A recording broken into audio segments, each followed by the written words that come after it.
right, hi everyone. I am Lauren Eserman. I'm a research scientist at the Atlanta Botanical Garden, and today I'm going to be telling you about a project that we've been working on for the last year on the conservation genetics of the federally listed endangered species Apalachicola rosemary, or Conradina glabra. So I also want to point out that this project would never have been possible without the tremendous work of our student Amber Rickers. So she is also giving a poster on the experimental design and some of the other aspects of this project. So I encourage you also to check out her poster as well. So currently we are living in the Anthropocene, or the human-dominated era of Earth's history. So right now, biodiversity is being lost at a rate that is faster than we can study and we can protect species. So things like slash and burn agriculture, things like deforestation, increasing urbanization, and poaching are all things having a negative impact on biodiversity. And so the map at the bottom of this slide here shows the areas of the world most impacted by human disturbance, where areas in dark red have seen a nearly 30% decrease in biodiversity since humans have become introduced to these areas. And so then the field of conservation biology then is to protect and manage biodiversity as well as the ecosystems that these species inhabit. And so at the garden, we focus a large amount of our efforts on these three areas: on restoring highly degraded habitats, on managing species in the wild, as well as safeguarding genetic diversity to prevent species extinction. And one thing that's becoming abundantly clear is that genetic information is critical to informing all of these conservation strategies. And so one of our goals then is to use genetic information to inform population management. And in this case, we're applying these ideas to the species Conradina glabra. So this species is endemic to the longleaf pine, wiregrass, sandhill communities east of the Apalachicola River. And it's a really amazing habitat. I would encourage you to get down there if you have the potential to. The species exists on these upland sandhill communities that are cut by these really deep steephead ravines. And so this species is a low-lying shrub. It's a long-lived perennial with a very deep woody root system. What's interesting is not much is known, though, about its historic distribution or habitat affinities. And so it was named in 1962 by botanist Lloyd Shinners, about 20 years after the entire habitat that this species exists in was converted to sandpine tree farm. So here I'm showing its distribution across Torreya State Park. What's really interesting is that the entire predicted historical distribution of the species is only 1,000 hectares. So this is a extremely narrow endemic.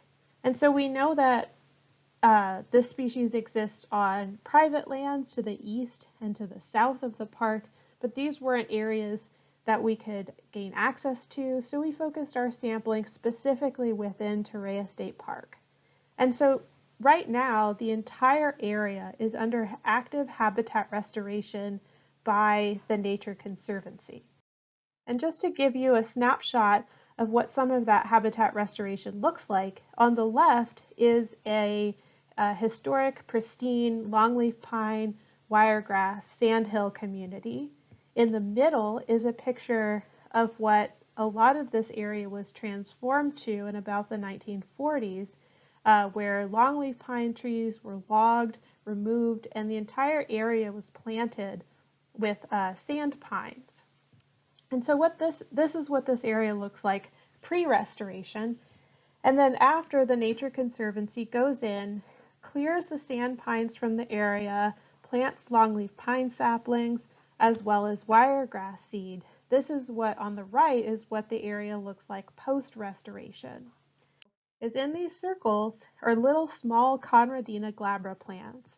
And so even with all of this incredible disturbance from clearing longleaf pine in the 30s and 40s, planting with sand pines in the 40s, And then now we're coming in and clearing the sand pines and planting longleaf pine and wiregrass, all of this heavy machinery coming in and really um, overturning this landscape over the last 60 years. What's really amazing is how we still find the species present after all these years and after all this incredible disturbance. And so what we do know is that Conradina glabra is an incredibly resilient species. It's incredibly resilient in the face of disturbance. And so right now, the land managers really want to know more about this species so they can better understand how it could be impacted by this active habitat restoration. So with this project, we're trying to address these three questions. So first, what's the level of genetic structure that we see across this species? Second, are individuals separated by ravines also genetically distinct? And then third, what is the degree of clonality? So there's some indication that at a very small scale, this species may be clonal, where the base of the plant, the woody base, breaks, and so then you have the clonal separation and vegetative propagation of this species. And so we want to know the extent of that. So are individuals at a meter apart? Are they clonal? 2 meters, 5 meters? So what is the extent of clonality in the species? So in March of 2019, we traveled down to Torreya State Park and we sampled 735 individual plants from 40 locations across Torreya State Park. And this project would not be possible without the incredible work of all of our field volunteers. We had volunteers from the Florida Native Plant Society, from various state and federal agencies around Florida, and then we brought these samples back to the lab, and our summer intern, Amber Rickers, who is pictured here in the lab, she isolated DNA from 564 individuals in just 2 months. So then we sent those samples off to the company Snipsaurus for RADseq. And so then what we got back is about 10,000 SNP loci for 564 individuals of this same species. So the first thing that we did when we got the data back is put them into structure. And so the first thing that we see once we analyze these data in structure is that the genetic diversity of this species is structured by geography. So on the left here, Sandhill 1 corresponds to this most northern sandhill here. Sandhill 6 corresponds to this most southern sandhill here. So what we can see is that sandhills 1 and 2 are really dominated by this blue genotype, whereas sandhills 5 and 6 are mostly dominated by this yellow genotype. And then sandhills 3 and 4, which are these two sandhills sort of in between, geographically in between the two, are sort of a mix of both the blue and the yellow genotypes. And so we can see that the genetic structure of this species reflects the geography of this species. And so the next thing we did was apply this discriminant analysis of principal components.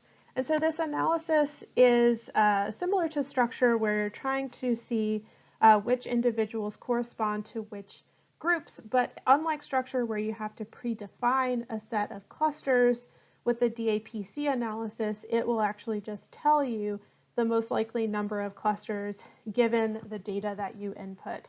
And so what we find here is a very similar pattern to what we see with structure, where our most southern individuals are in this group here, our sort of northern individuals are in this group here, and then the ones in the middle are in this yellow group here. But in contrast to structure, DAPC also pulls out the very most northern individuals.